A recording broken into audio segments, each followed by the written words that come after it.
He never expected his peaceful afternoon at Pacific Marine Supply to turn into a confrontation that would expose one of the largest drug trafficking operations on the West Coast.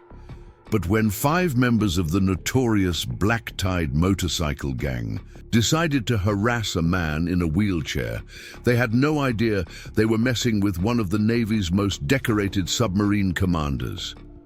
Mike Thompson had spent months concealing his true identity, masking his capabilities behind the facade of a retired naval officer.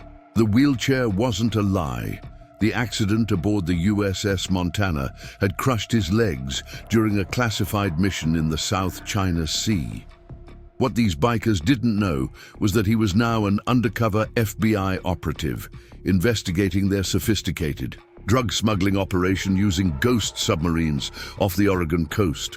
They saw weakness. They saw an easy target. They circled him like sharks, laughing, taunting, pushing his chair, knocking his shopping bags of marine equipment to the ground. But when their leader, Jack the Bull Davidson, grabbed Mike's shoulders, something snapped. In less than 30 seconds, 2 bikers were on the ground. One was clutching his throat, and their leader was staring down the barrel of his own gun, now firmly in Mike's grip. What happened next would send shockwaves through the criminal underworld as one man's quest for justice would dismantle the largest narco-submarine operation in Pacific Northwest history. Before we continue with this incredible story, if you're enjoying it so far, make sure to hit that subscribe button and notification bell. Tomorrow, we've got another amazing tale of courage and justice you won't want to miss. The morning fog rolled thick across Harbor View, Oregon, a small coastal town where fishing boats dotted the marina and secrets lurked beneath the surface. Mike Thompson wheeled himself steadily along the weathered boardwalk, his movements precise and measured. The familiar weight of his concealed Sig Sauer pressed against his lower back, hidden beneath his casual windbreaker. 8 months in this chair had taught him to adapt, to modify every submarine combat technique he'd learned in 20 years with the Navy. The wheels weren't a weakness. They were just another tool in his arsenal. Linda's voice drifted from the diner doorway. "Mike, your usual?" The diner owner's warm smile was genuine, one of the few real connections he'd allowed himself to make in this town. "Thanks, Linda. Been one of those days." Mike maneuvered, his chair through the entrance, automatically noting exits, sightlines, potential cover. Old habits died hard. His secure phone buzzed. Agent Sullivan's 3rd message today. The narco submarine they'd been tracking was coming in soon. The Black Tide gang was getting sloppy, confident. That's why he was here, playing the role of a broken Navy vet in a small Oregon town. Nobody looked twice at him, and that's exactly what made him dangerous. The diner's bell chimed. Mike's reflection in the window showed 3 men entering. Leather vests, black tide patches. His heart rate stayed steady as he sipped his coffee. This wasn't the first time they'd crossed paths, but something felt different today. The energy was wrong. "Well, look who it is." Jack Davidson's voice carried across the diner. "Our favorite local hero." The gang leader's mock respect dripped with venom. 2 more tides entered behind him, spreading out in a familiar tactical pattern that made Mike's combat instincts fire. "Evening, Jack." He kept his voice neutral, wheelchair angled for quick movement. "Coffee's fresh if you want some." Davidson stepped closer, his breath reeking of cigarettes and cheap bourbon. "You know what I can't figure out?" He leaned down, invading Mike's space. "How someone like you manages to always be around when we're moving product. It's almost like you're watching us." The other patrons were quietly slipping out, leaving only Linda behind the counter, her hand lightly on the silent alarm. Mike could take all 5 men. He'd run the scenarios 100 times during his sleepless nights. But it would blow his cover, months of investigation wasted. "I live here, Jack. Small town," he shrugged, playing the role he'd perfected. "Not many places to be." Steve Rattler. Wilson, Jack's right hand, circled behind his chair. Maybe we should help you find somewhere else to be, old man. Accidents happen to people in chairs all the time. Mike's fingers tightened imperceptibly on his armrest. One quick move, and he could dislocate Rattler's knee. The modified close-quarters combat techniques he'd developed worked perfectly from a seated position, but he held back, remembering Sullivan's words. The submarine bust is everything. We need the whole network. Davidson grabbed his chair's handles, spinning him to face him. You've got 1 day to leave town. After that, he grinned, revealing a gold tooth. Well, let's just say we know people at the VA. Benefit checks can get lost real easy. The old Mike would have put him down right there. But months of undercover work had taught him patience. Sometimes you had to lose the battle to win the war. He let fear show in his eyes, just enough to be convincing. I understand. He looked down, hating the tremor he forced into his voice. Please, I don't want any trouble. Davidson straightened, satisfied. Smart man. Boys, let's show him what trouble looks like anyway. He nodded to Tommy Crusher. Miller, the gang's enforcer. Crusher grinned, reaching for Mike's chair. In that moment, time seemed to slow. Mike saw everything with crystal clarity. Linda reaching for the phone, Davidson's smug smile, the way Crusher's weight was shifted forward, leaving him vulnerable. He could end this in seconds. Instead, he forced himself to flinch as Crusher grabbed his chair and tilted it, spilling him onto the floor. Coffee splashed across the weathered floorboards, the gang's laughter echoing off the walls as Mike lay there, playing helpless, burning their faces into his memory. Each one would pay, but not today. Today, he was building their confidence, letting them think they were untouchable. He'd learned during his submarine deployments that the deadliest predators were patient. Oops, Crusher laughed. Looks like someone needs one of those "I've fallen and I can't get up" buttons. Mike struggled to right himself, making it look difficult. Every instinct screamed at him to fight back, but the mission came first. It always had. As he finally pulled himself back into his chair, Davidson leaned down one last time. Remember, 1 day, then we stop being nice. He straightened Mike's chair with mocked courtesy. Let's roll, boys. Our friend here needs to pack. Night had fallen over Harbour View as Mike wheeled himself into his modest beachfront cottage. On the outskirts of town, the small house, carefully chosen for its clear view of the harbour and multiple escape routes, had been his base of operations for the past 8 months. He locked the door, ran his usual security checks, then finally allowed his shoulders to relax. The burner phone hidden in his chair's compartment buzzed. Agent Sullivan's voice was tense when he answered. Tell me you didn't engage them, Thompson. Relax, Mark. I played my part perfectly. Mike moved to his computer setup hidden behind a false wall panel. They did exactly what we expected, tried to run me out of town. The submarine is definitely coming tomorrow night. My source says it's big. A converted Russian Kilo class, loaded with enough product to supply the entire West Coast. We can't afford any mistakes, Mike. Sullivan's tone held a warning. These aren't just street thugs playing sailor. The Black Tide has ex-Navy personnel, submarine specialists. They've managed to evade every coastal patrol for the past 2 years. Mike's jaw tightened. They threatened to mess with my VA benefits, Mark. Real original. Should have seen their faces. So proud of themselves for intimidating the poor, helpless veteran.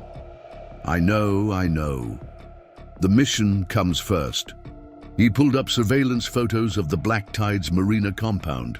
But when this is over, I'm going to teach them some manners. After ending the call, Mike wheeled to his bedroom, transferring himself onto the bed with practiced ease. His legs, or what remained of them, ached with phantom pain, a reminder of that day in the South China Sea that had changed everything. The memories flooded back unbidden. The USS Montana gliding silently through the depths, tracking a North Korean submarine suspected of carrying nuclear materials. He'd been in command, leading one of the Navy's most advanced vessels on a classified mission. Then the sonar picked up something impossible, a signature that shouldn't have existed at that depth. The investigation later called it a training accident. But Mike knew what he'd seen. The submarine that had rammed them wasn't military. It was a sophisticated cartel vessel using stolen Russian technology. The collision had crushed the Montana's command center, pinning Mike beneath the debris. He'd saved his crew, managing to surface the boat despite catastrophic damage, but the price had been his legs. A noise outside snapped him back to the present. Footsteps on gravel, too deliberate to be casual. Mike reached for his gun, then heard a familiar whistle. "Brought you some dinner," Linda said when Mike opened the door. "And information." He wheeled inside quickly, locking up behind her. The diner owner set down a bag of food, her expression serious. "The Tides haven't changed their plans," she continued. "Jack was bragging at the bar about some big delivery happening at the old cannery tomorrow night around midnight. Something about a ghost coming up from the deep." Mike nodded. Preparing and narrating this story took us a lot of time, so if you are enjoying it, subscribe to our channel. It means a lot to us. Now back to the story. Linda had been his eyes and ears in town from the beginning, one of the few people who knew his true identity. Her brother had been a submariner, lost at sea under suspicious circumstances 2 years ago. The official report said equipment failure, but the timing, just after he'd reported unusual sonar contacts off the Oregon coast, had always seemed convenient. "You're taking a risk helping me like this," Mike said, studying harbor charts on his tablet. "Those bastards killed Tommy. Maybe not directly, but he was getting close to something big when his accident happened." Linda's eyes hardened. "Besides, somebody needs to stand up to them." As they ate, Mike's mind worked through scenarios. The old cannery had too many access points to cover with standard FBI teams, but if the Tides were expecting him to leave town, they'd be less cautious. He could use that. "I need you to do something for me tomorrow," Mike said finally. "Something that might seem strange." Linda leaned forward. "Name it. I need you to help me spread the word that I'm leaving town. Make it convincing. Pack some boxes in your truck. Make a show of helping me move." "A diversion?" Mike smiled.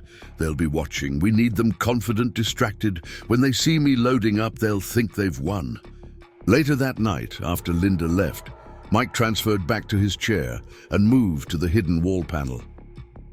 Behind it, alongside his computers, hung a modified tactical vest he'd spent months adapting for submarine operations.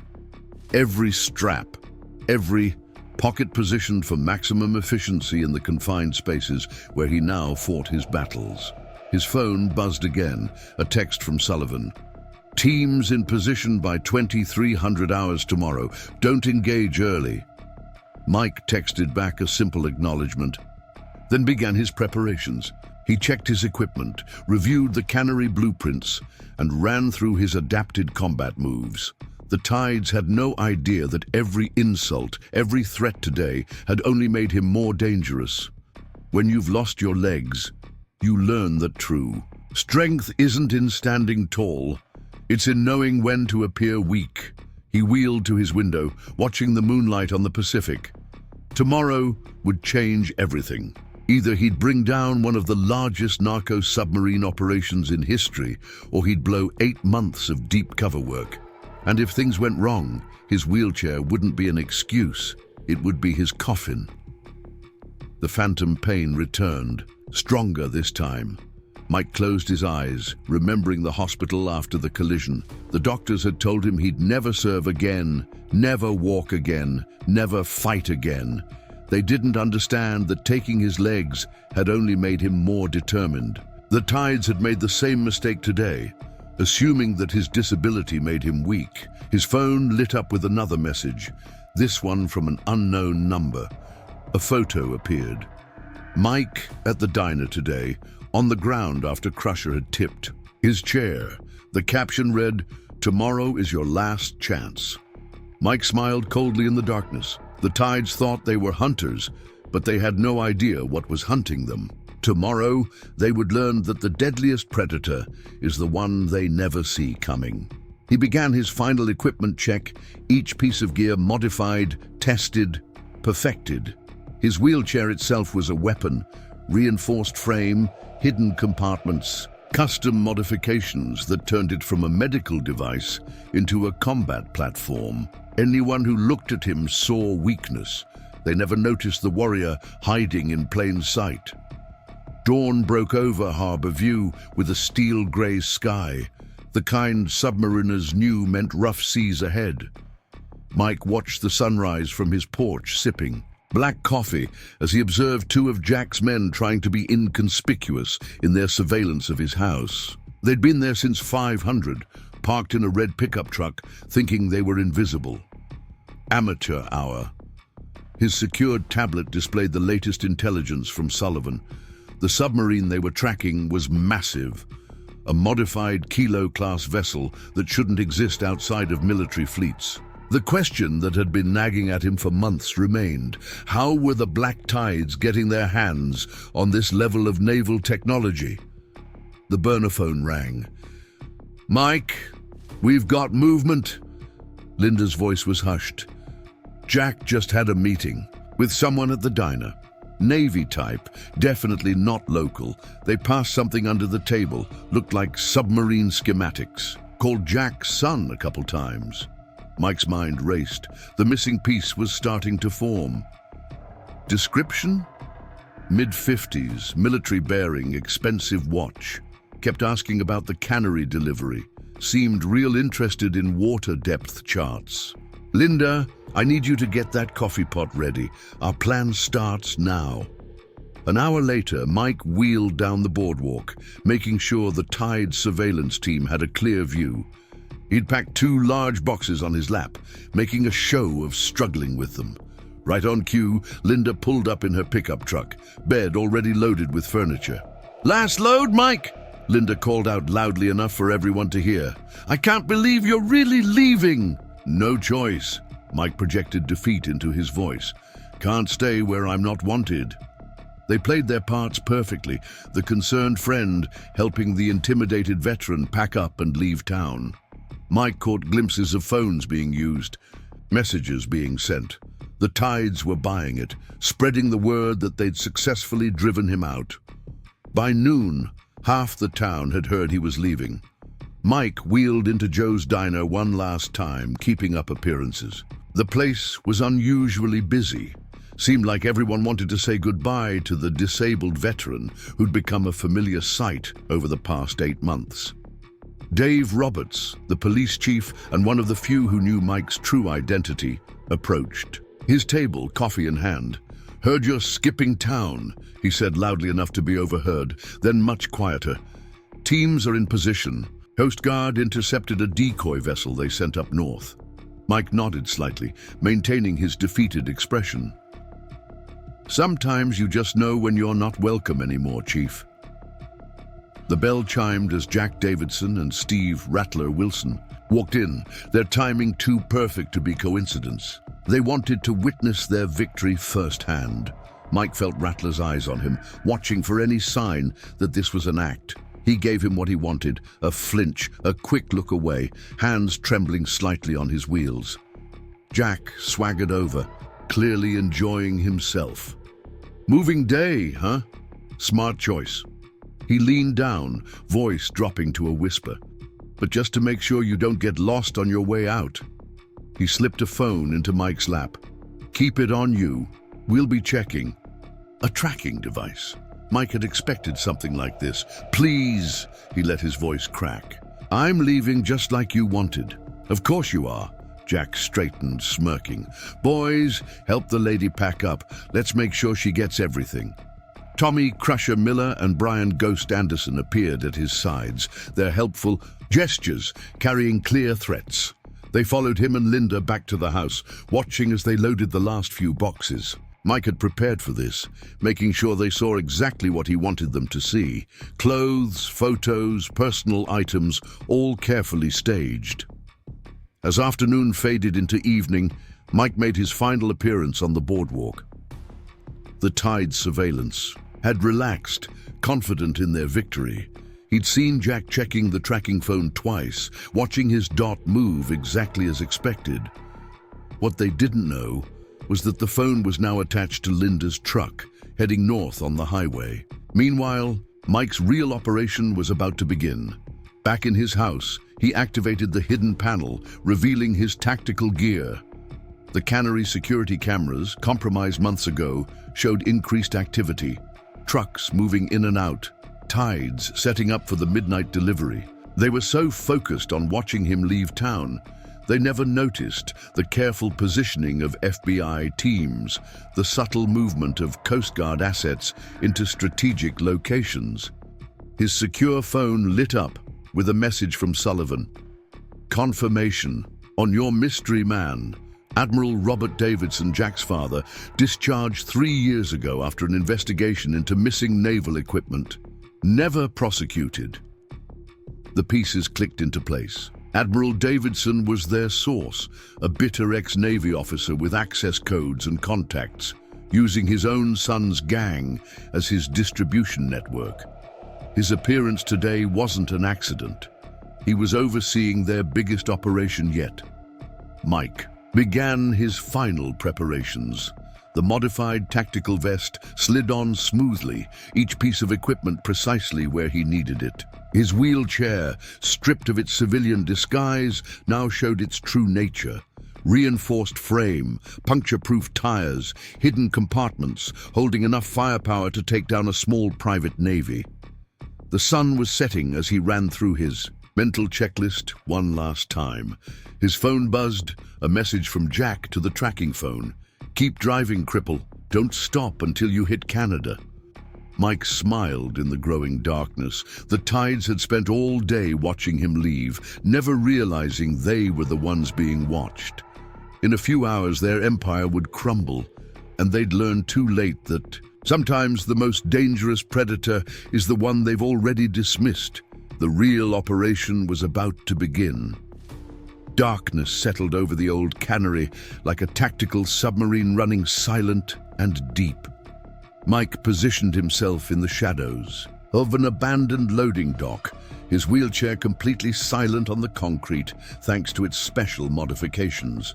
Through his night vision scope, he counted 15 Black Tide members patrolling the perimeter, all armed with military-grade weapons. They'd stepped up their security tonight. Admiral Davidson's influence, no doubt. Control. I have eyes on the primary entrance, he whispered into his secure comms. Multiple tangos, heavy weapons. They're expecting trouble. Sullivan's voice crackled in his ear. Admiral Davidson just arrived. Black SUV, diplomatic plates. He's not even trying to hide anymore. Mike watched the Admiral emerge from his vehicle, his naval bearing obvious even at this distance. He walked like a man who'd never lost his command presence, inspecting the Tide's setup with clear disapproval. Jack trailed behind him, trying to look important. The submarine's late? Admiral Davidson's voice carried clearly through Mike's directional microphone. Your people better not have screwed this up, Jack. Our buyers aren't known for their patience. Relax, old man, Jack replied, lighting a cigarette. Ghost is escorting them in personally, 20 minutes tops. Mike's mind raced. Ghost wasn't at the cannery, which meant the submarine was coming from a different direction. The sonar buoys they were monitoring had to be picking up a decoy. Sullivan, he whispered, check the underwater canyons near Lighthouse Point. Ghost would use the deep channels to avoid standard patrol routes. A pause. Damn, you're right. Sonar's picking up something big moving through the underwater canyon. They're bypassing all our detection grids. Mike smiled grimly. The Tides weren't completely amateur after all, but their clever route had a fatal flaw. It would force them to surface between the canyon exit and the cannery's underwater access tunnel. Perfect. He began moving his wheelchair, absolutely silent as he repositioned. Years of submarine command had taught him to use terrain and shadows to his advantage, and his lower profile in the chair actually helped him stay hidden. The tides were all looking for threats at standing height. Nobody thought to check ground level. A new voice crackled over his comms. "Agent Thompson, this is Team Bravo. We've got movement at the north entrance, 4 SUVs, cartel plates." "The buyers," Mike confirmed. "Right on schedule. Hold position until my mark." Admiral Davidson was getting agitated, checking his watch. Repeatedly, "Where the hell is Ghost? The buyers are here." "Patience, Admiral," Jack sneered, emphasizing the rank his father no longer held. "Not everything runs on military time." Mike could see the rage flash across Davidson's face. Interesting. There was tension between father and son. He filed that away as potentially useful. The first rumble of underwater engines emerged from the harbor. Ghost's submarine, right, where he'd predicted. 3 escort boats running dark, using the moonless night for cover. They'd planned this well, but they hadn't planned for someone who knew submarine warfare from both sides of the law. "All units hold position," he whispered. "Wait for my signal." The next few minutes were crucial. The buyers were approaching from the north, Ghost's submarine was surfacing from the south, and the Davidsons stood exposed in the middle, waiting to oversee the exchange. One wrong move would send them all scattering. Mike watched through his scope as the submarine's conning tower broke the surface, its sleek black form barely visible in the darkness. The lead escort boat's running lights flashed twice, a signal. The buyers' SUVs responded with their own flash. The trap was about to close, but not the one the tides had planned. "Command, I'm moving to position 2, Mike whispered, wheeling silently through the shadows. His chair's custom suspension handled the rough terrain perfectly, keeping him stable as he positioned himself behind a stack of shipping containers. He could see everything now. The buyers approaching cautiously. The submarine completing its surface maneuver, the Davidsons in the middle of it all. The pieces were in place. "Sir, we've got a problem," a new voice on the comms. "Second buyer group approaching from the east, not part of the plan." Mike's blood ran cold. A second group meant this wasn't just a sale, it was an auction. The Admiral was playing both sides, driving up the price by making the buyers compete. It was clever, but it also meant twice as many armed hostiles about to converge on their position. "Sullivan," he whispered, "we need to move now. If those groups meet, this turns into a shooting gallery." "Negative," Sullivan replied. "We don't have containment on the second group. Hold position."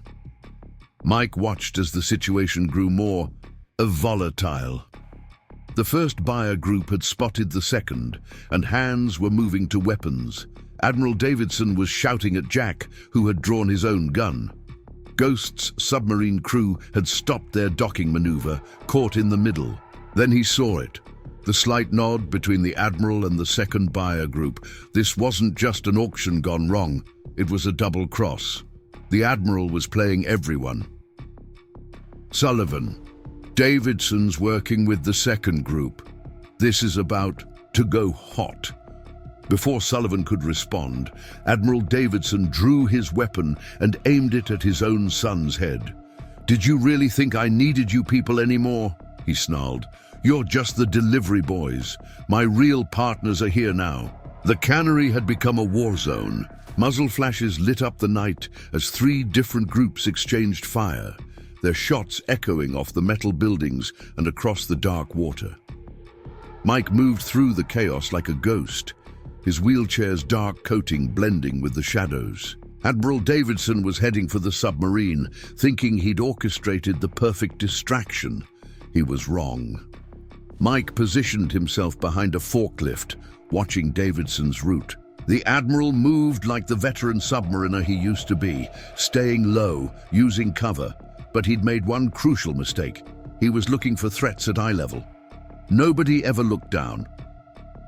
"Team Bravo, maintain fire on the main group," he whispered into his comms. "Keep them pinned down. I'm handling the Admiral." A bullet pinged off the forklift above his head. The first buyer group was spraying ammunition everywhere, more concerned with volume than accuracy. Amateur move, they'd run. Dry soon. Davidson was 30 yards away now, moving between crates. Mike did some quick math. Trajectory, wind speed, distance. His modified rifle was perfectly balanced for chair-height shooting, the recoil compensator designed for his unique position. He hadn't missed a shot since adapting to his new circumstances. "Going explosive," he warned command. 3, 2, 1. The flashbang sailed through the air, its arc perfect. It landed exactly where he'd calculated, 3 feet behind Davidson. The Admiral noticed too late. The explosion was deafening. Davidson staggered, disoriented. That's when Mike made his move. His wheelchair could hit 30 meters on flat ground, silent as a prowling submarine.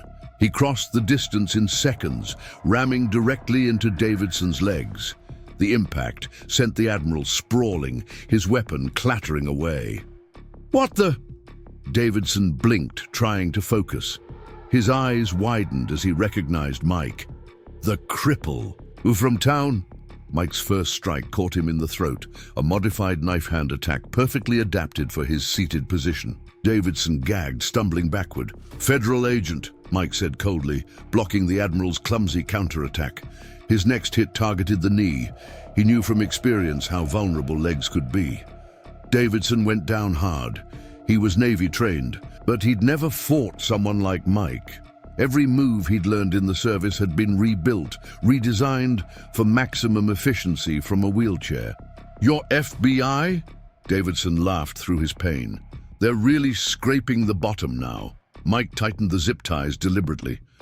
"Actually, I'm the one who's been tracking your operation for 8 months. Those submarines you've been stealing and modifying. We've got every hull number, every buyer, every corrupt officer on your payroll." A burst of gunfire interrupted them. The firefight was intensifying. Jack had realized his father's betrayal and was leading his tides in a full assault on the second buyer group. "Sullivan," Mike called through his comms. "Davidson is secured, moving to phase 2. "Copy that. Teams are in position. Hit them hard." Mike zip-tied Davidson to a support beam, then moved back toward the main fight. The tides were caught between the 2 buyer groups, taking heavy fire. Perfect. He reached into his chair's hidden compartment and removed a small drone controller. 8 months of preparation had gone into this moment. Every shadow of the cannery concealed a surprise. "All units, gas masks on," he ordered.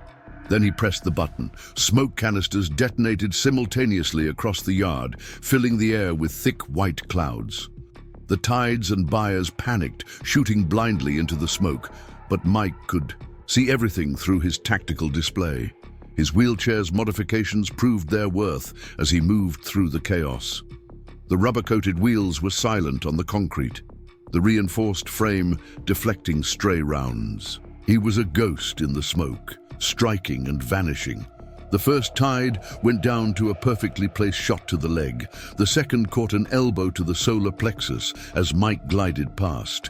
Years of submarine warfare training combined with his unique perspective made him nearly invisible to the standing fighters. "Contact left!" someone shouted. "The Fed's in a chair!" "A what?" Jack's voice was incredulous. "Find him!" But finding Mike in the smoke was impossible. He'd designed his wheelchair to be virtually silent, its profile too low for traditional combat tactics.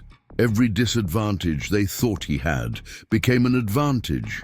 The smoke was starting to clear when he spotted Jack trying to rally his men. He was shouting orders, attempting to organize a retreat. Not this time. Mike moved into position, his rifle steady. One shot to disable, just like he'd practiced thousands of times. The round caught Jack in the shoulder, spinning him around.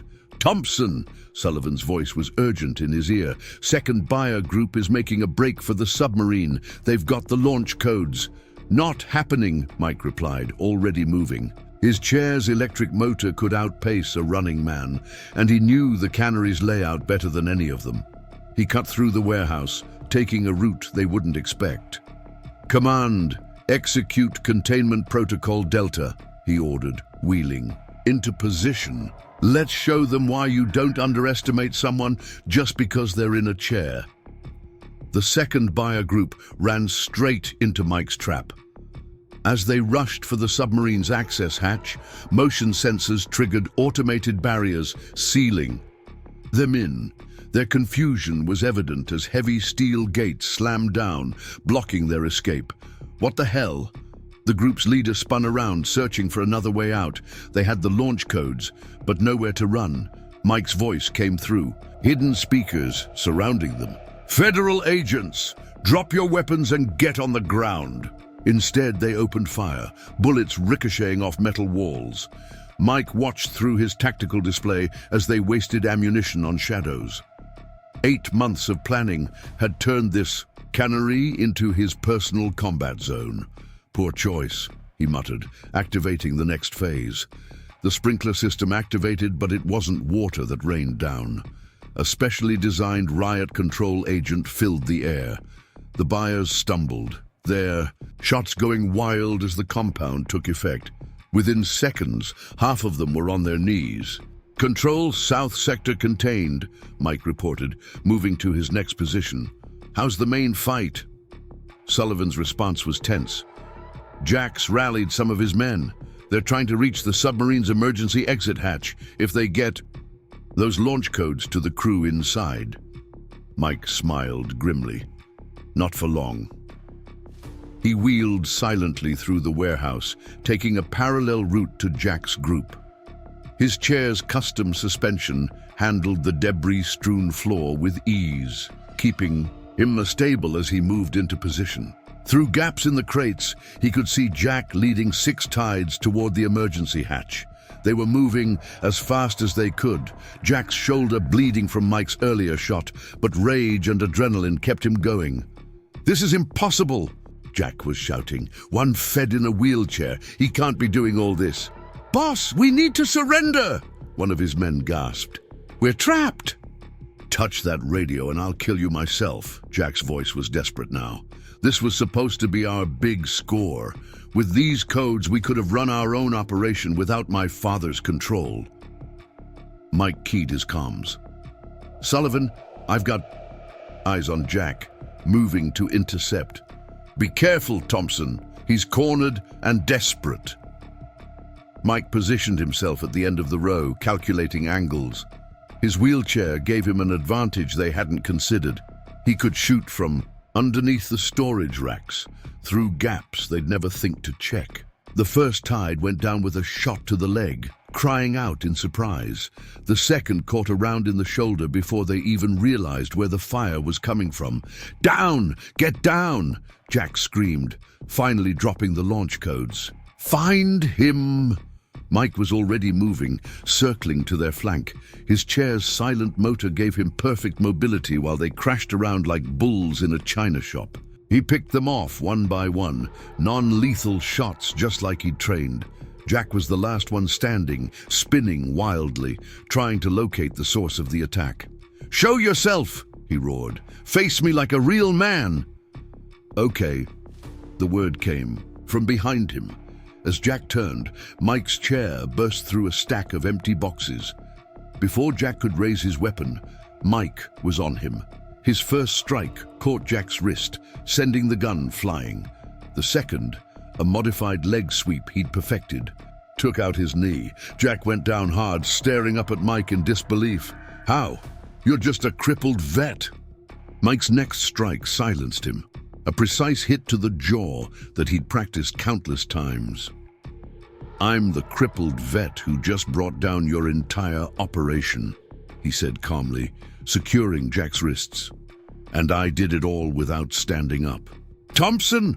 Sullivan's voice was urgent. "We've got a problem. Your old friend Ghost just activated the submarine's emergency protocols. They're flooding the ballast tanks."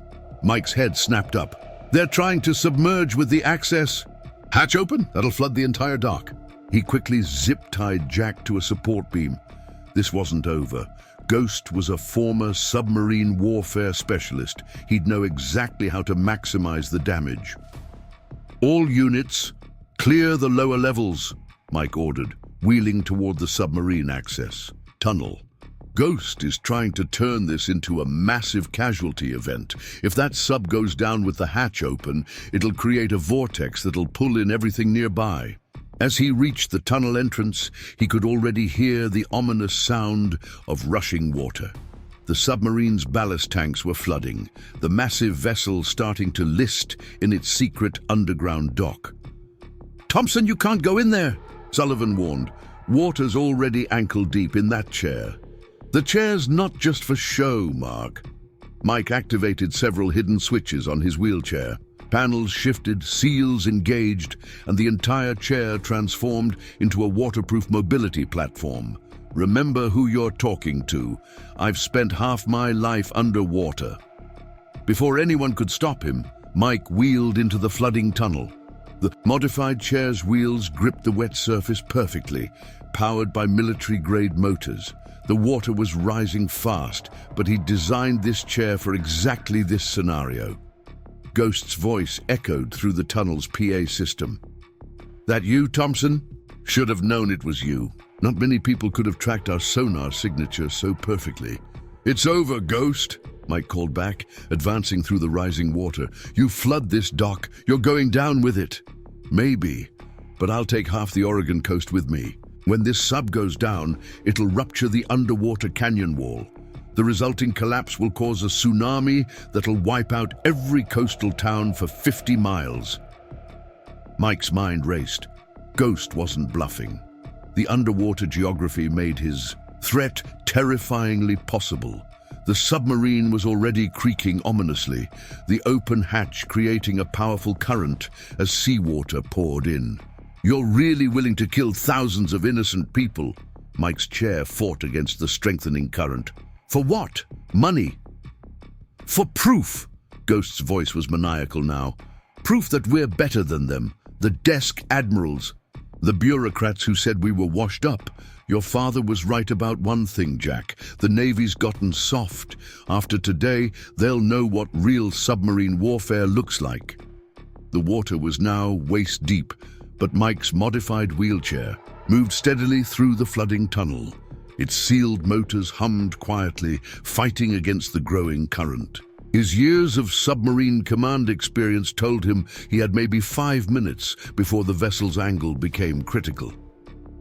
"Sullivan," he called through his waterproof comms, "get me the structural blueprints of this dock.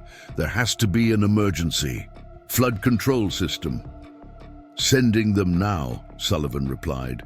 But Thompson, Ghost wasn't lying about the geological threat. Seismographic sensors are already picking up tremors from the submarine's movement if that underwater canyon wall collapses.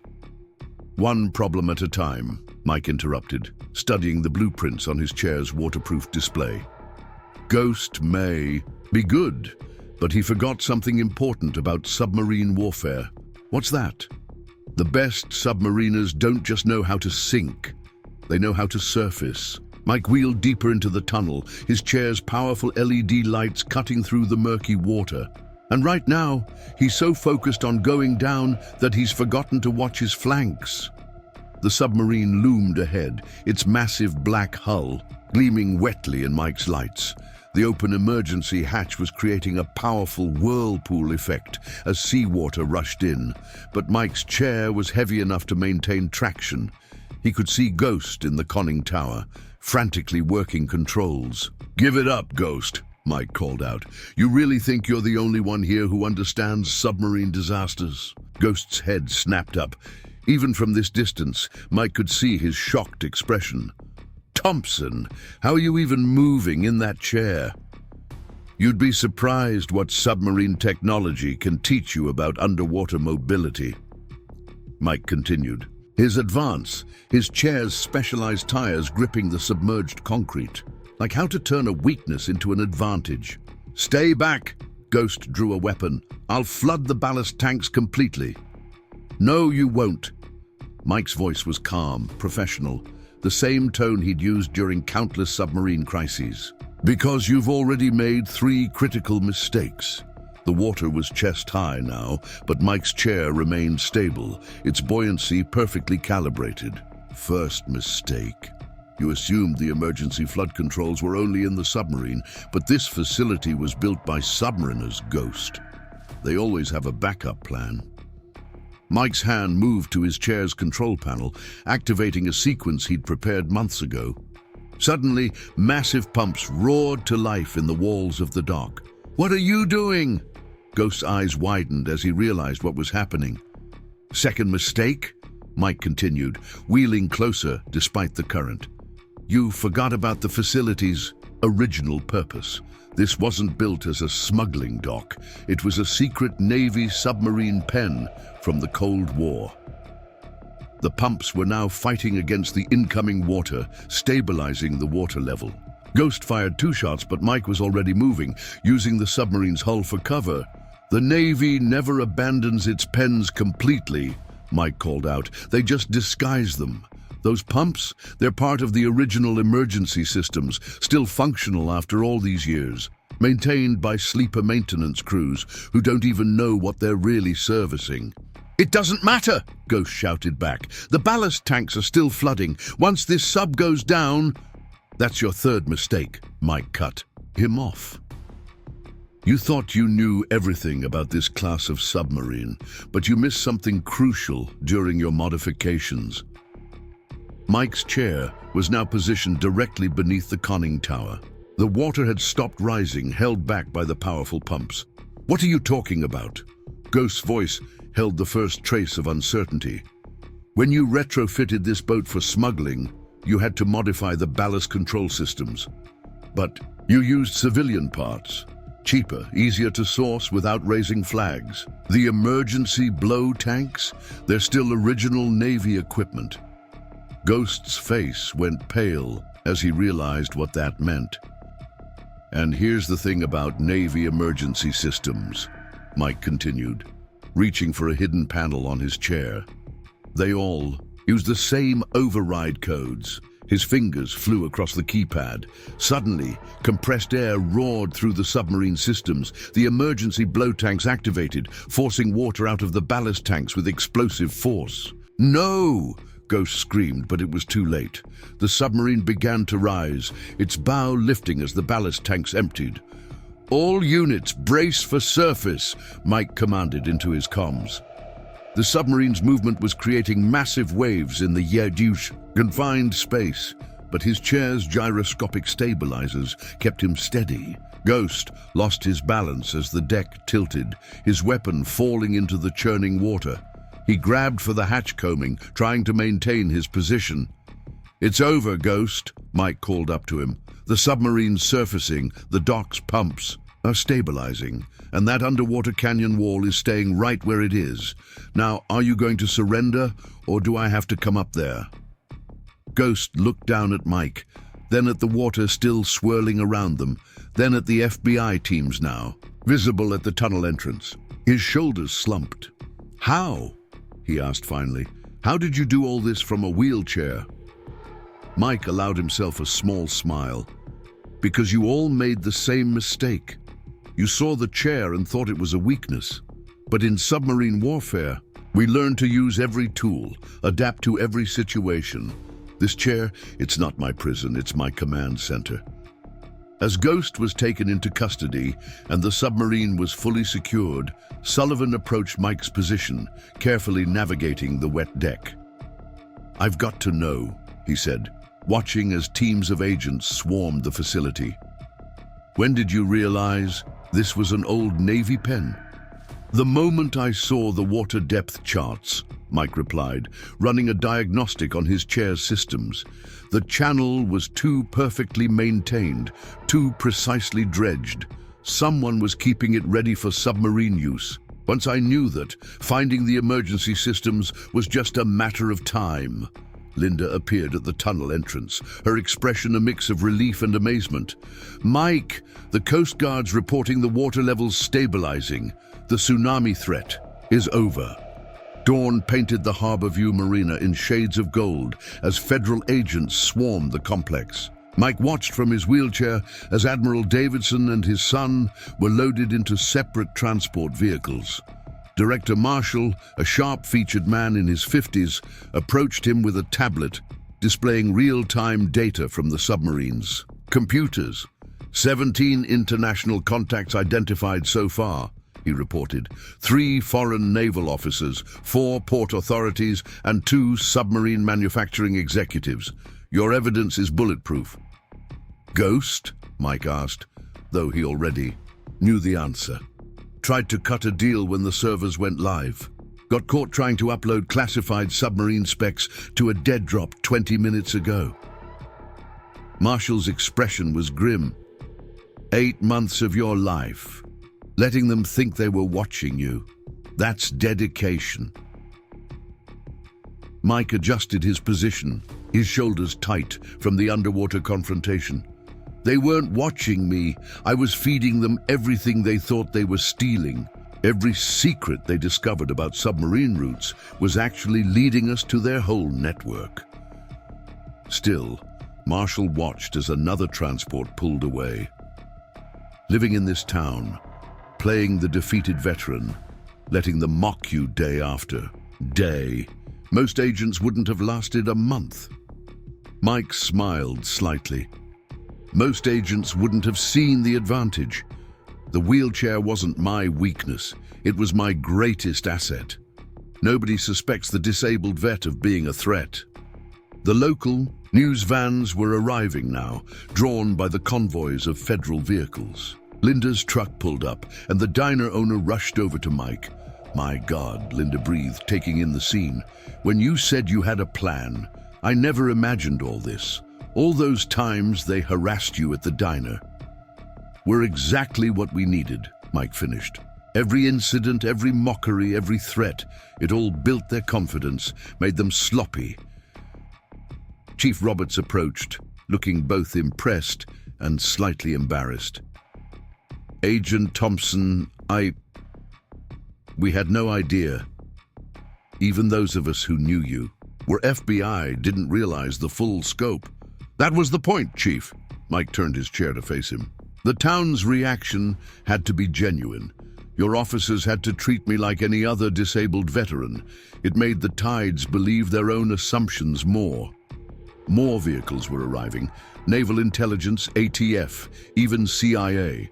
The Davidson's network had tendrils everywhere, and now they were all being exposed. Mike's phone buzzed constantly with updates as operations launched across the country, taking down corrupt officials and weapons dealers who thought they were untouchable. Director, a young agent called out, you need to see this. We found a hidden room in the Admiral's office. Looks like international connections. Mike wheeled himself toward the office building, Linda walking beside him. You know what this means? Linda asked quietly. You can't stay here now, once this hits the news. I know. Mike felt a twinge of regret. Despite everything, he'd grown fond of Harborview. But the mission was always bigger than one town. The submarine operation was just the beginning. The hidden room was a treasure trove of intelligence. Maps marked with submarine routes, lists of corrupt officials still to be turned, plans for operations that would never happen now. On one wall, surveillance photos of Mike himself at the diner, at the store, moving through town. The Admiral had been watching him from the beginning. He never figured it out, Marshall mused, studying the photos. Even with all this surveillance, he never realized you were playing him. Because he saw what he expected to see. Mike picked up a photo of himself looking vulnerable in his wheelchair. That's the thing about prejudice. It blinds you. They were so convinced that the chair made me weak. They never questioned why someone with my submarine warfare record would choose such an obvious cover. A commotion outside drew their attention. The first news helicopters were arriving, cameras rolling as federal agents led out more suspects. The story would break nationwide within hours. A disabled veteran single-handedly bringing down one of the largest submarine-based smuggling operations in history. But Mike knew this was just the beginning. The Admiral's arrest would shake things loose, make other operations nervous. His phone buzzed with a message from a secured line. Phase 2 ready when you are. Linda noticed his expression. There's more, isn't there? This isn't over. It's never over, Mike replied, watching the sun rise over the Pacific. The Admiral was right about one thing. The system is corrupt. But that's why we have to fight it from the inside, one operation at a time. He turned his chair toward the exit, already planning his next move. The wheelchair hummed softly as he moved, a sound that had become synonymous with approaching justice. Behind him, the Davidson's empire crumbled piece by piece, but in other ports, other corrupt admirals were watching the news, feeling the first stirrings of fear. Because somewhere out there, a disabled submarine captain might be watching them too, waiting patiently, letting them believe their own lies about what made someone dangerous. The real work was just beginning. You know what the irony is? Mike said to Marshall as they watched the sun climbing higher. In all my years commanding submarines, I learned one crucial lesson. The most dangerous threats aren't the ones you can see clearly. They're the ones operating below the surface, the ones you underestimate until it's too late. He looked down at his wheelchair, the same chair that had made so many dismiss him, the same chair that had ultimately given him the perfect cover to bring down an entire criminal empire. Sometimes, he smiled, the best way to hide in plain sight is to let people see exactly what they expect to see. They were so busy watching the wheelchair, they never saw the submarine captain who hadn't forgotten how to fight his battles. As the morning wore on and the full scope of the operation became clear, Mike thought about all the other veterans out there, all the ones society too often overlooked or underestimated. Maybe his story would remind people that true strength isn't about standing tall. It's about adapting, persevering, and proving that sometimes the most powerful weapon isn't physical ability, but the determination to keep fighting no matter what. Ready for the debrief? Marshall asked, checking his watch. Mike nodded, wheeling toward the command center they'd set up. Always. But remember, Director, sometimes the most important part of the story isn't the battle we just won. It's the ones we're about to fight. His wheelchair hummed softly as he moved forward, ready for whatever came next. Because that's what submarine captains do. They adapt, they overcome, and they never, ever stop fighting. Military helicopters thundered overhead as Mike wheeled into the secure briefing room at Naval Station Newport. Captain Sarah Chen, commander of Naval Intelligence's Special Operations Division, stood before a wall of screens displaying real-time data from raids across the Pacific. Her face was grim as satellite footage showed more hidden submarine pens being discovered. 48 hours since Davidson's arrest, she announced to the assembled task force. We've seized 4 modified submarines, but that's not why I called this meeting. She nodded to her aide, who distributed sealed folders. Open them. Mike's blood ran cold as he reviewed the contents. Surveillance photos showed heavily armed teams entering coastal facilities across Asia and Europe. Davidson's contingency plan, he asked quietly. Correct, Agent Thompson. Chen pointed to a map showing red dots spreading like a virus. The moment we moved on Harbor View, these cells activated. They're not just smugglers, they're former submarine warfare specialists trained by the Admiral himself. How many? At least 30 former submarine commanders that we know of, all equipped with modified submersibles and classified naval technology. And they have one primary objective. She met Mike's eyes. You. The room fell silent. Mike continued reading the intel, his face betraying no emotion. Davidson's network was larger than anyone had imagined. The Harbor View operation hadn't just been about smuggling. It had been a test, watching how he operated. There's more, Chen continued. Davidson's been talking. Says there's another player involved. Someone even he feared, a former Chinese submarine commander codenamed the Dragon. This person's been building a private underwater fleet using Davidson's technology pipeline. Director Marshall leaned forward. Do we have an ID on the Dragon? Negative, but we found this in Davidson's personal files. A new image appeared on screen, a destroyed submarine in the South China Sea. Mike recognized it immediately, his hands gripping his wheelchairs, arms until his knuckles went white. That's where I lost my legs, he said softly. The collision that crippled the USS Montana.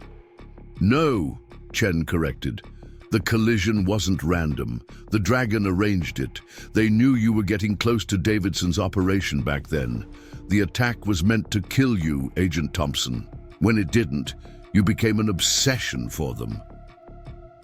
Mike's mind raced. Every interaction with the tides, every carefully planned move he'd made. Someone else had been studying his techniques, his adaptations, his combat style. A junior analyst burst into the room. Sir, we've got multiple breaches. Someone's hacking our secure naval networks. Screens flickered and died across the room. When they reactivated, a single message appeared. Did you think Admiral Davidson was the end game? Michael, alarms blared throughout the base. We've got incoming, someone shouted. Multiple submersible contacts breaching the harbor defense grid. Get Agent Thompson to the secure bunker, Chen ordered. But Mike was already moving, his wheelchair humming as he accelerated toward the door. With respect, Captain. That's exactly what they want, he said. They're herding us. This isn't an attack, it's a demonstration. As if confirming his words, the attackers never breached the base perimeter. They vanished as quickly as they appeared, leaving behind only a tablet displaying more surveillance photos. Mike in harbor view, Mike at the cannery, Mike taking down Davidson's men. They've been one step ahead the whole time, Marshall realized. Davidson's arrest, the submarine seizures, it was all part of their plan. Not quite, Mike replied, studying the photos.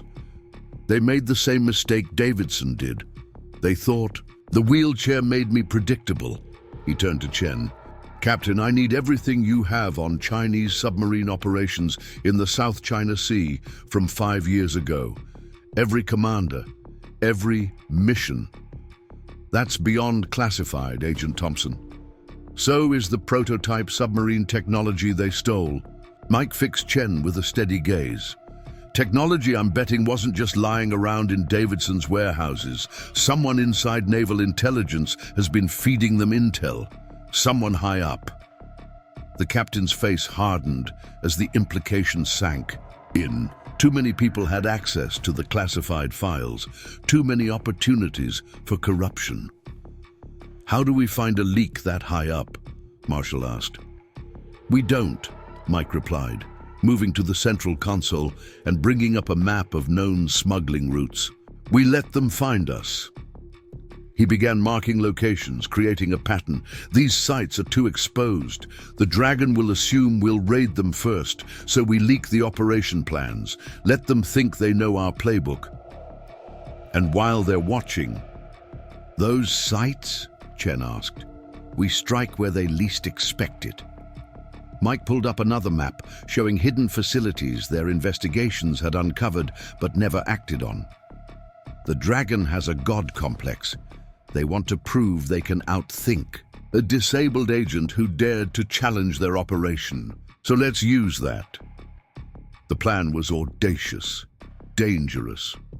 If they were wrong about the Dragon's psychology, it would fail catastrophically. But Mike had spent 8 months being underestimated. He knew how to use assumptions against his enemies. General, he said quietly, I need you to trust me even when it looks like I've gone rogue. What's the play, Thompson? Marshall studied him carefully. The Dragon has people inside naval intelligence, inside the FBI, probably inside this room, Mike replied. You're asking me to risk everything on a hunch? No, sir. Mike looked at the surveillance photos again. I'm asking you to risk everything. Because the Dragon isn't just corralling illegal submarines, they're building something bigger. His secure phone buzzed with another message from the mysterious enemy. "Ready for your next lesson in underwater warfare, Michael?" The secure command center hummed with activity as Mike studied the data streaming across multiple screens. Sonar, signatures, satellite thermal imaging, underwater current patterns, all pointing to something hidden in plain sight beneath the Pacific. 3 locations, he announced, marking points on the digital map, all showing acoustic signatures consistent with submarine activity, but they're too obvious. He wheeled to another terminal. "The Dragon wants us to find them." Chen leaned closer, examining the data. "Decoys, test sites." Mike pulled up personnel files. "But look at this. Every facility is staffed almost entirely by former submarine warfare specialists, specifically recruited from different navies. Chinese, Russian, American, British." The implications were staggering. The Dragon hadn't just studied Mike's adaptations. They were replicating them on a massive scale, creating an entire fleet of rogue submarine commanders that everyone would underestimate. "Latest from Davidson's interrogation," a junior agent reported. "They found him hanging onto every word about the Montana incident. But they also found this." He handed Mike a small data drive labeled simply "Evolution." "Careful, Marshal," warned as Mike moved to insert it. "Could be infected." "They want me to see this," Mike replied, connecting the drive to a secured system. The files were encrypted, but his specialized interface cracked them within minutes. What he found made his blood run cold. Research files, tactical data, combat footage, all documenting the Dragon's work with former submarine commanders. But it went deeper than training. There were designs for advanced submarine systems, neural interfaces, underwater combat platforms, specifically engineered for operators who'd been physically compromised. "They're not just building a fleet," Mike realized, studying the schematics. "They're creating the next stage of submarine warfare evolution, using disabilities as advantages, turning perceived weaknesses into tactical strengths." A new video file opened automatically. The timestamp showed it was from the South China Sea 5 years ago. Mike recognized the USS Montana's final mission, but this angle was different, a periscope view he'd never seen before. "The collision wasn't random," Mike said quietly, watching his own submarine's last moments. "Every detail, from the attack angle to the impact point, they targeted the command center specifically. They wanted to create exactly this outcome."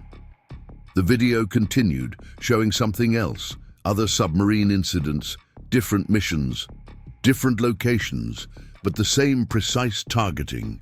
Each collision calculated, each disabled commander carefully selected for maximum adaptation potential. "How many?" he asked Chen. "We've identified 32 so far. All former submarine commanders, all recruited into specialized programs after their accidents. And those are just the ones we know about." Mike's hands gripped his chair's controls tightly. "They've been playing a longer game than anyone realized. Everything I did in Harbor View, every technique I developed, I was helping them perfect their process." His secure phone buzzed, another message from the Dragon. "Now you understand. You weren't just my prototype, Michael. You were my masterpiece." Before Mike could respond, alerts flashed across every screen. Multiple submarine contacts detected, moving in attack formations toward major naval bases worldwide. "Multiple cyber attacks detected," an analyst called out. "Naval command networks worldwide are being breached, but the patterns, they're using Command Thompson's infiltration techniques. They're copying every method I developed for undercover." "It work," Mike confirmed, watching the data streams, adapting them for digital warfare. The attacks were elegant, precise, just like the collision that had taken his legs. Each breach targeted specific vulnerabilities using methods that seemed obvious in hindsight, but had taken Mike years to perfect. "We need to shut them down," Chen insisted. "Hit all 3 facilities at once." "No," Mike said firmly. "That's exactly what they want. These attacks aren't the real threat. They're another test. The Dragon's watching how we respond, learning. From our defensive patterns." He wheeled to the central console, his mind racing. The Dragon had spent years studying his adaptations, learning how he turned disadvantages into strengths. Now it was time to use that against them. "Get me a direct line to Pacific Submarine Command," Mike ordered, "and find every submarine commander who's been involved in a training accident in the last 5 years. It's time we showed the Dragon they're not the only ones who can adapt." His phone buzzed again. "Making your move, Michael. Remember, I taught you everything you know about turning weakness into strength." Mike smiled grimly as he typed his response. "No, you taught me everything you know, but I've learned a few things on my own." He turned to Chen. "Get our people into position, but this time we do it my way. No conventional forces, no standard tactics. I want former submarine commanders, ones we've vetted, ones we trust. People who understand what it means to adapt." "You're building your own fleet," Marshall realized. "No." Mike's eyes hardened as he studied the underwater topography maps. "I'm gathering people who've already learned the hardest lesson, that sometimes what looks like weakness is actually power." The Naval Special Operations Command Center buzzed with tension as Mike reviewed the files of potential recruits. Each one told a similar story. Decorated submarine commanders whose careers ended in suspicious accidents, all bearing the hallmarks of the Dragon's work. "Commander James Hayes, former USS Virginia," Mike said, pulling up the first file. "Lost his right arm when his submarine mysteriously lost depth control near the Taiwan Strait. Now he operates specialized drone systems with neural interface controls." "Kate Morrison, Royal Navy," he continued, displaying another file. "HMS Vigilant was struck by an unidentified vessel in the North Sea. Lost her sight, but developed enhanced sonar interpretation abilities. She can read acoustic signatures better than any computer system." "Marcus Rodriguez, former USS Jimmy Carter, spinal injury from a collision in the Philippine Sea. Developed new methods of submarine warfare tactics from a horizontal position. His theories on 3-dimensional underwater combat are revolutionary." Chen studied the profiles. "They're all like you. They didn't just survive their injuries, they evolved beyond them." "The Dragon thought they were creating the perfect weapons," Mike replied, wheeling to another screen, displaying global submarine movements. "Instead, they created their own worst nightmare. Warfare specialists who've learned to see beyond traditional limitations." His secure phone lit up with a message from an encrypted source. "Assembly confirmed, Norfolk Naval Station. Time to meet your brothers and sisters in arms, Michael." 6 hours later, Mike's wheelchair hummed quietly as he entered the secure briefing room at Norfolk. Around the table sat 12 former submarine commanders, each bearing physical evidence of the Dragon's selection process. But their eyes held something the Dragon hadn't counted on: determination, adaptation, and controlled anger. "Welcome to Project Deepwater," Mike began, positioning himself at the head of the table. "You all know why you're here. Each of you was targeted, tested, and left for dead by an organization that thought they could control evolution through trauma. They called it natural selection," Commander Hayes spoke up, his prosthetic arm gleaming under the lights. "Said they were advancing submarine warfare by forcing adaptation. They were half right," Mike replied. "We did adapt, but not the way they planned. Kate, show them what you've found." Morrison, her unseeing eyes covered by specialized sonar interface glasses, activated a holographic display. "I've been tracking unusual acoustic signatures across the Pacific. patterns that shouldn't exist at those depths. They're building something, an underwater network of bases far more sophisticated than what we found at Harbor View. The Dragon isn't just creating a fleet, Mike explained, bringing up the structural diagrams. They're building an underwater empire, bases capable of housing entire submarine squadrons hidden in deep ocean trenches, technology that shouldn't exist for another decade at least. How are they getting this tech? Rodriguez asked from his specialized command chair. Because they have people inside every major naval power, Mike revealed. The Harbor View operation wasn't just about smuggling, it was about proving their infiltration methods worked. Admiral Davidson wasn't their only asset. They have others, higher up, feeding them classified research. The room erupted in discussion, but Mike held up his hand. That's not the worst part. Show them, Kate. Morrison adjusted her sonar interface. These are deep ocean current patterns from the last 6 months. They're changing. The bases aren't just hiding in the trenches, they're affecting global water movement. If they activate enough of them, they could disrupt the entire thermohaline circulation, Mike finished, cause worldwide climate chaos without firing a shot. Unless what? Hayes leaned forward. Unless the world's navies agree to their terms, hand over control of all deep water operations to their evolved commanders, the ones they've specially selected and trained. Using us as their proof of concept, Rodriguez said bitterly, showing how their enhanced commanders are superior to traditional forces. Exactly, Mike wheeled to the central display. But they made one critical mistake. They thought breaking us would make us loyal to their cause. Instead, they gave us the tools to destroy them, Morrison finished, a cold smile playing on her lips. Mike nodded. Each of you has developed abilities and techniques beyond standard submarine warfare doctrine. Abilities that the Dragon studied and tried to replicate, but they missed something crucial about real adaptation. It comes from within, Hayes said quietly, not from some master plan. Precisely.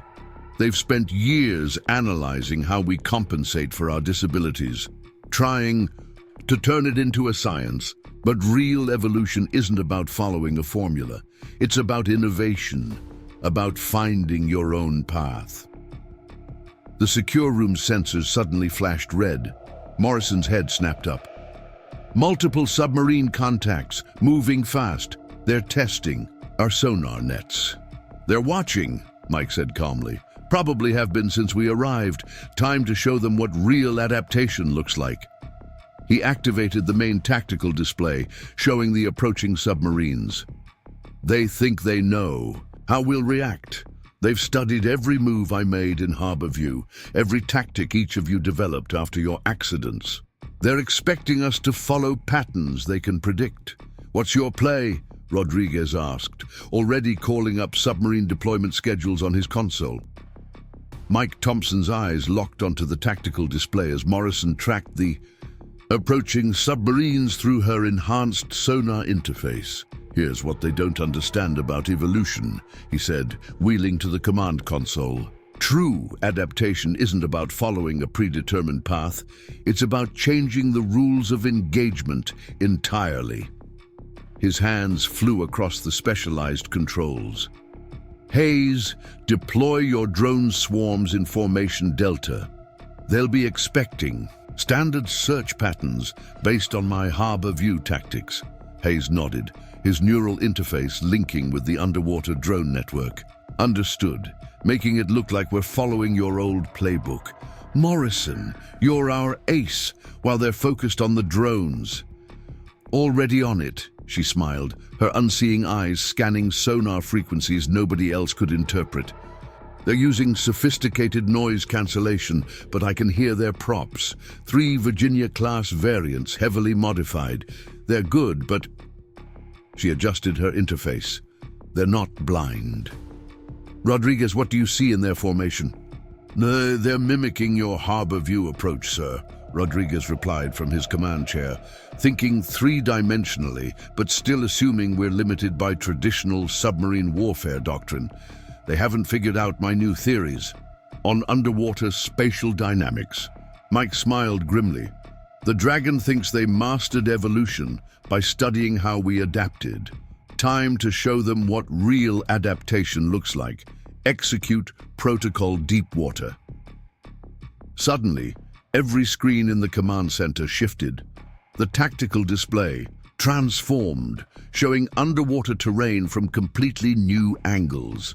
This wasn't traditional submarine warfare. This was something entirely new. They studied how I fight from a wheelchair, Mike explained, activating secondary systems. Learned all my compensatory techniques, but they missed the most important lesson. Sometimes the best adaptation isn't about overcoming a limitation. It's about making that limitation your greatest strength. Morrison's head snapped up. They're responding, shifting formation to counter Hayes drones, but she grinned. They don't hear the real threat. Deep beneath the waves, specially modified submarines, crewed by Mike's hand-picked team of adapted commanders, were moving into position. Each vessel had been redesigned around its commander's unique capabilities. Hayes controlling multiple vessels simultaneously through his neural interface, Morrison's enhanced sonar awareness guiding their silent approach, Rodriguez's revolutionary three-dimensional combat theories changing how they moved through the water. The Dragon wanted to force evolution, Mike said, watching the operation unfold. They thought they could control it, direct it. But real evolution is about one thing: survival. And survivors. He glanced around at his team of adapted commanders. We learned to use everything we have. The enemy submarines never saw it coming. While they focused on countering the tactics they'd studied from harbor view, Mike's team hit them from impossible angles, using methods nobody had ever seen before. Each disabled commander brought their unique perspective, their personal adaptations, combining into something entirely new.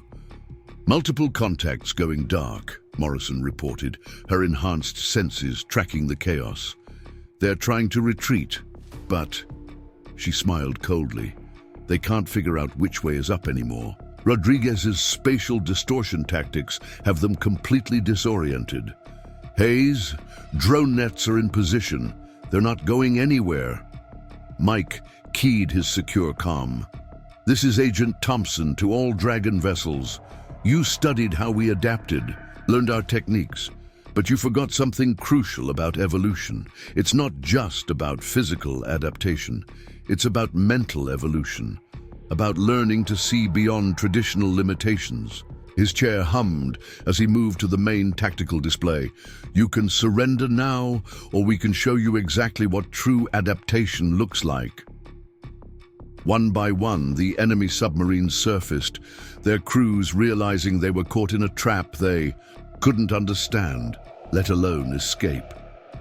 As federal agents swarmed the captured vessels, Mike's phone lit up with a final message from the Dragon. Impressive evolution, Michael, but remember who started you on this path. Mike's response was, simple, you didn't start anything, you just showed us what we were capable of. True evolution isn't about following someone else's plan, it's about discovering your own strength. Later, as the command center buzzed with activity from the successful operation, Chen approached Mike's position. The Dragon's network is falling apart. Their inside sources are exposing themselves, trying to escape, but... She hesitated. There's something else, something bigger. There always is, Mike replied, already reviewing new data streams. There'll be others who think they can control evolution, force adaptation, but now we're ready. Project Deepwater? Chen asked. Mike looked around at his team, Hayes calibrating his neural interface, Morrison interpreting impossible sonar, patterns, Rodriguez sketching new theories of underwater combat. Each one had taken what the Dragon meant as a weakness and turned it into unprecedented strength. No, he smiled. Project Evolution. Because the next generation of submarine warfare isn't about who has the most advanced technology or the biggest fleet. It's about who can adapt, who can see beyond traditional limitations. And that's something the Dragon never understood, Hayes added, his prosthetic arm gleaming. They thought they could engineer evolution. Instead, they just proved that true strength comes from within. As the sun set over Norfolk Naval Station, Mike wheeled onto the observation deck, watching ships moving in the harbor below. Behind him, Project Evolution was already growing, more adapted commanders joining their ranks, each bringing their unique perspective to the future of submarine warfare. "Ready for what comes next?" Morrison asked, her sonar interface detecting movement in the deep channels beyond the harbor. Mike smiled, his wheelchair humming softly as he turned to face the horizon. "Always, because that's what real evolution is about.